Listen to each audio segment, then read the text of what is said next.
শ্বাসতলবে আড্ডা দিলেও যাইতেছে, হায়াতের নৌকা কিন্তু চলছেই, চলবেই।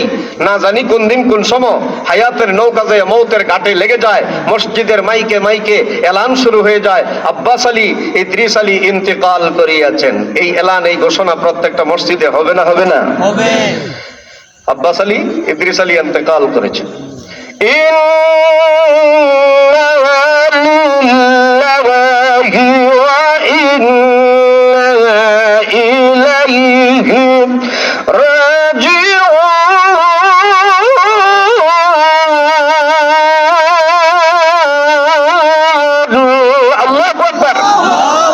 এই এলান, এই ঘোষণা প্রত্যেকের জন্যই আছে।